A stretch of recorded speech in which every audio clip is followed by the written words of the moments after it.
बनारस में ऐसा क्या है जो आपको अपनी ओर खींचता है? यहाँ की विश्व प्रसिद्ध देव दीपावली, मन को शांति देती गंगा आरती,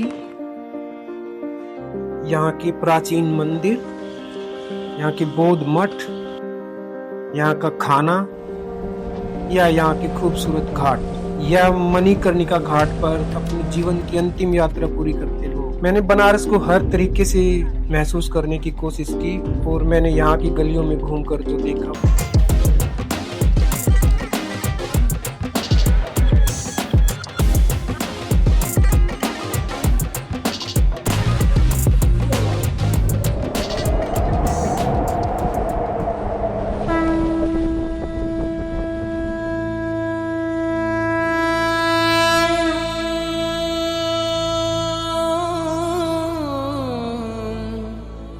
आज मैं हूँ वाराणसी में और मैं सुबह 4 बजे दिल्ली से अपनी कार से निकला और दिल्ली से आगरा, आगरा से लखनऊ एक्सप्रेसवे होते हुए शाम 4 बजे तक मैं वाराणसी में इंटर कर गया। हम अगले 2 दिन वाराणसी में रहे। अभी हम अपने होटल में पहुंच गए। होटल हमने ऑनलाइन ही बुकिंग कर लिया था। अभी जस्ट चेक इन कर लेते हैं। हमने अपना लगेज रूम में रख दिया और अभी हम मार्केट में जा रहे हैं केक खरीदने के लिए। आज मेरे बेटे का जन्मदिन है। होटल हमने दशाश्वमेध घाट के पास ही लिया है, तो यहाँ से हमें काशी विश्वनाथ मंदिर और घाट बिल्कुल नजदीक पड़ेंगे। हम केक लेकर वापस आ चुके हैं।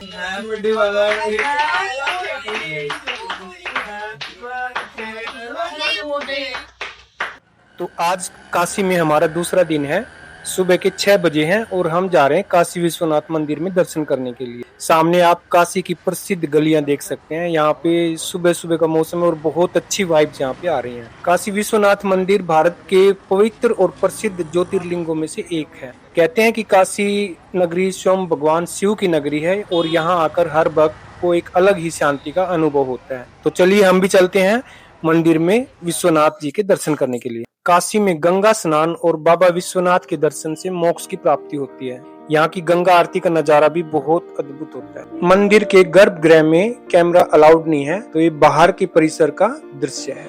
अभी हमने बाबा विश्वनाथ के दर्शन किए और सच कहूँ तो मन बिल्कुल शांत और प्रसन्न हो गया है। मंदिर के अंदर का वातावरण बेहद दिव्य और आध्यात्मिक है। अगर आप भी वाराणसी आए तो यहाँ दर्शन जरूर करें। मंदिर का हाल ही में पुनर्निर्माण किया गया है और इसमें एक विशाल गलियारा बनाया है। अनंत है शक्ति तेरी महादेव वरर, हिमालय की चोटियां गूंजे शिव के। मंदिर परिसर में कई हॉल बनाए गए हैं जिनमें धार्मिक अनुष्ठान किए जाते हैं और गेट संख्या 1, 2 और 4 मंदिर को गंगा घाट से जोड़ते हैं।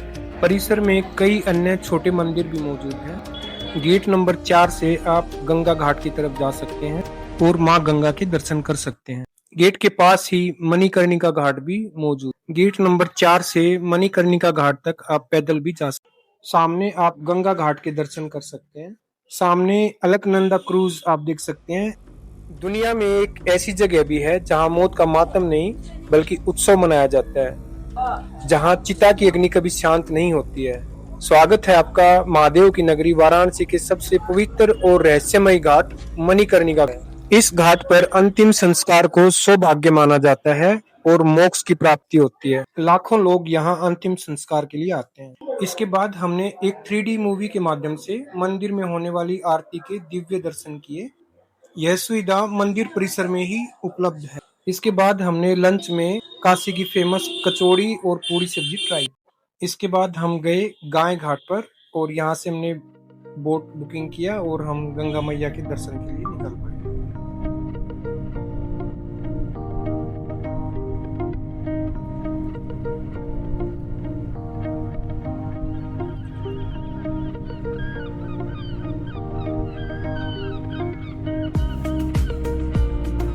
सबसे पहले हमने नमो घाट के दर्शन किए।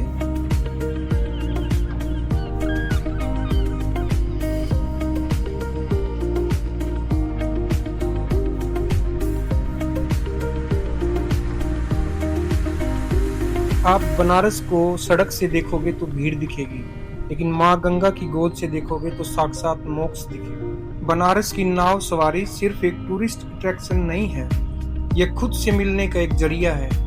जब आप नाव से उतरते हो तो आप वही इंसान नहीं रहते जो नाव पर चढ़ा था।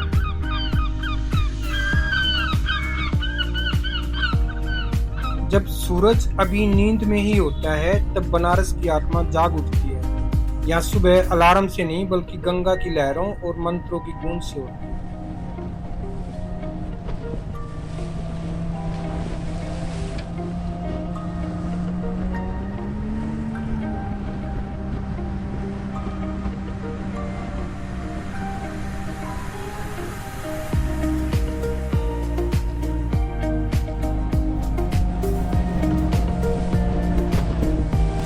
आप बनारस खुद नहीं आते बल्कि माँ गंगा आपको बुलाती है।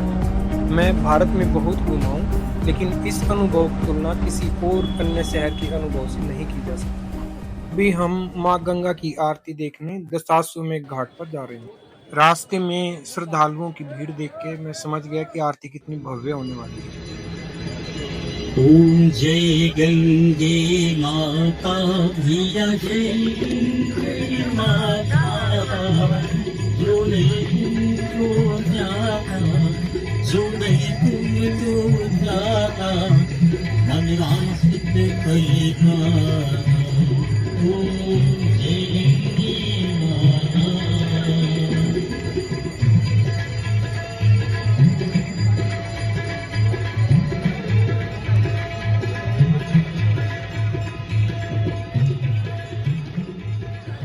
गंगा आरती के बाद गोदोलिया चौक पर भक्तों का सैलाब देखकर मैं हैरान रह गया। भक्तों का यह सैलाब बताता है कि बाबा विश्वनाथ के प्रति लोगों की कितनी गहरी आस्था है। जय हो बाबा विश्वनाथ जी की।